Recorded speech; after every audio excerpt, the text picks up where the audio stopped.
She was actively working to marshal forces against Justin, whether it was her co-stars, her husband, A-list Hollywood talent, Taylor Swift, all of whom she wanted to sort of generate buzz behind her to say her cut of the movie, because Brian Friedman is Justin's lawyer, along with some others, that Brian's claim that she was basically just wresting control away from him, and these fake sexual harassment allegations were just part of it. Like she was a bitch. She tried to take over the movie. She got a bunch of negative publicity because she was promoting her hairline products when she's pushing a movie about domestic violence. And there was a backlash in the press.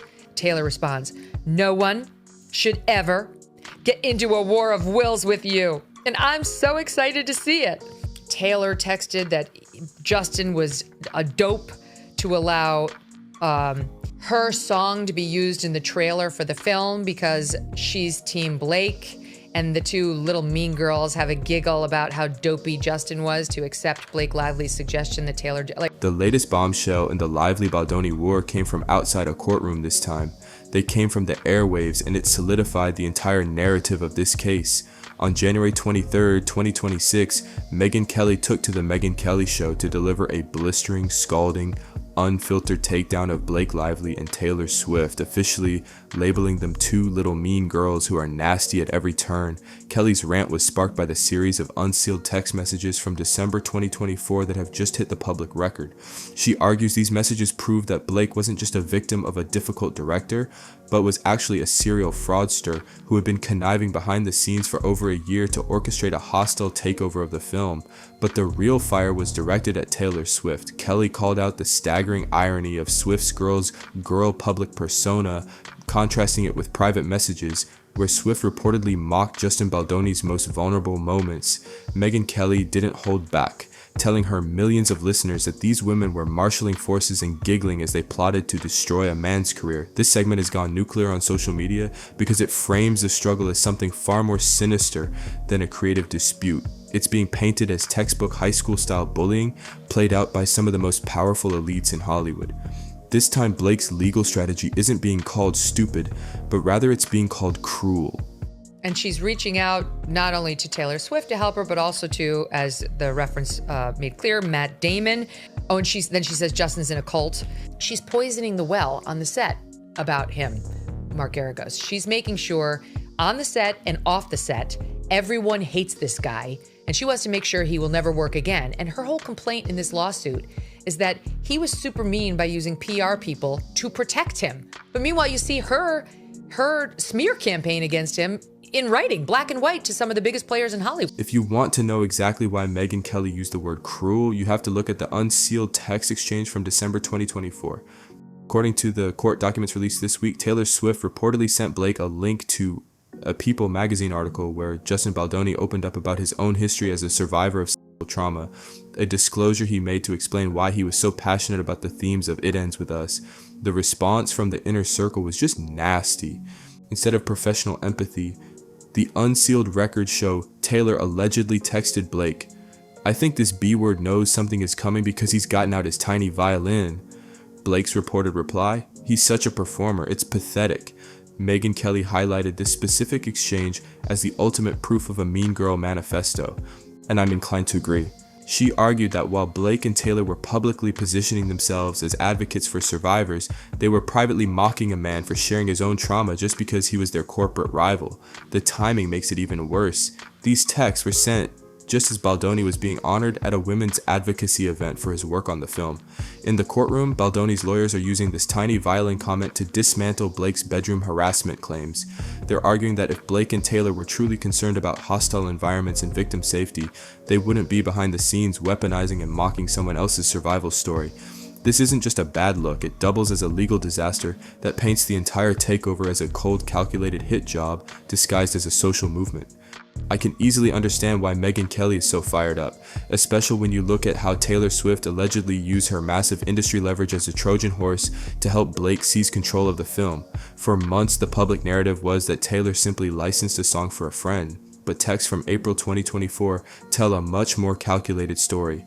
When the first trailer for It Ends With Us was being cut, there was a major dispute over which song to use. Justin Baldoni reportedly wanted a more traditional score, but Blake insisted on Taylor's track, My Tears Ricochet. In a text exchange, Taylor didn't just say yes to the song, she reportedly broke down the strategic value of it. Taylor allegedly wrote to Blake, if Justin was strategic, he would be like no Taylor Swift in the trailer, because that gives you more power over the film. That's your ally, not his. Blake's response, you are so right. He should have run from your music. How stupid. This was his only shot at having the appearance of an upper hand. This is the Trojan Horse strategy in action.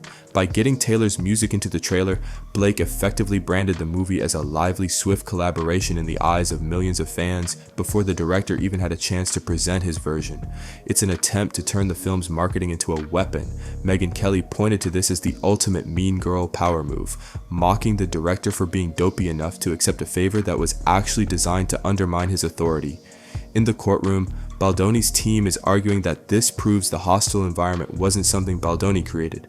Seems like Blake and Taylor manufactured it by using Taylor's billion-dollar influence to wrest control of the project away from its creator. Now we get to the part that Megyn Kelly calls the fraudulent authorship of the movie. New unsealed documents from January 20th, 2026 have finally detailed exactly what went down at that April 2023 meeting in the Reynolds Lively penthouse. While the public was told this was a creative collaboration, the leaked text suggests it was a carefully staged performance. According to the filings, Blake asked Taylor Swift to show up at the apartment while Justin Baldoni was already there. In her deposition, Blake claims she just wanted a friend's fresh eyes on the script, but Baldoni's team alleges Taylor was brought in as a high-status intimidator to force him into accepting Blake's revisions. The most bizarre detail? After the meeting, Blake reportedly texted Taylor, "You were so epically heroic today. I recapped every moment to Ryan. You making ish up about me and lenses, and referring to yourself as my doll. This clown falling for all of it." Megyn Kelly seized on this doll comment, arguing it proves Taylor and Blake were essentially playing characters to manipulate a director who was already outnumbered. In the text, Blake even mocks Baldoni for falling for it, which the defense argues shows that the hostile environment was clearly a trap set by the lively Swift alliance. Baldoni's lawyers are now using this to argue that Blake wasn't just a producer, she was a serial fraudster, Kelly's words, who used her A-list contacts to bully a director into surrendering his legal rights to the film's creative direction. This is where the commentary gets truly personal. Megyn Kelly didn't just critique the text, she went along and issued a character verdict that has set the internet ablaze. On the episode of her show, Kelly took aim at Blake's career-long reputation, calling her a serial fraudster who has effectively ruined her brand by starting a fight she simply cannot win. Kelly's argument is that Blake's Gossip Girl charm was always a cover for a much more calculating business strategy. She pointed to Blake's past admissions of having authorship over her roles, arguing that Blake enters projects pretending to be a team player while secretly plotting to take over the creative reins once the cameras start rolling. In the case of It Ends With Us, Kelly says Blake finally bumped into someone who wasn't famous enough to stop her, and she used her A-list status to bully Justin Baldoni. The most damaging part of Kelly's serial fraudster label is how it affects the current legal case. Kelly argued that the unsealed text messages, especially the ones where Blake and Taylor Swift giggle about Baldoni, undermine the gravity of the bedroom harassment allegations. Is it just me, or does the giggling make the situation even more insufferable? Kelly's stance is that if Blake were a true victim of a hostile environment, her private communications would reflect trauma or distress, not a power play where she's mocking the director for being dopey. By framing Blake as a manipulator who weaponizes social movements for a corporate takeover, Megyn Kelly has provided the blueprint for Baldoni's defense team. If a jury starts seeing Blake as a mean girl rather than a victim, her $161 million lawsuit could evaporate before the trial even begins in May 2026. As we look toward the May 18th, 2026 trial date, one thing is becoming crystal clear. The lively, swift power play might have won the battle for the box office, but it is currently losing the war for the public's heart.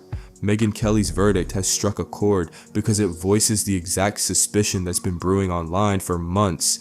The idea that even in a billion-dollar industry, the most powerful people can still act like they're in a high school cafeteria.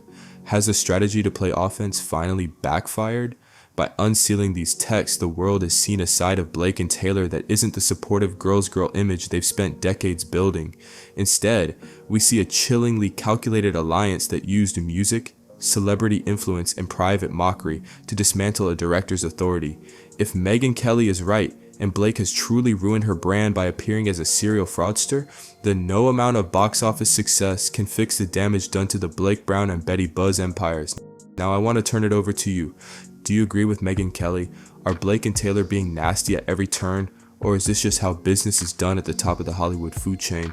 Adapt and survive? Does the callous text exchange change how you see the bedroom harassment allegations against Justin Baldoni? Let me know in the comments. If you enjoyed this video, you know what to do. Like and sub. Till the next one.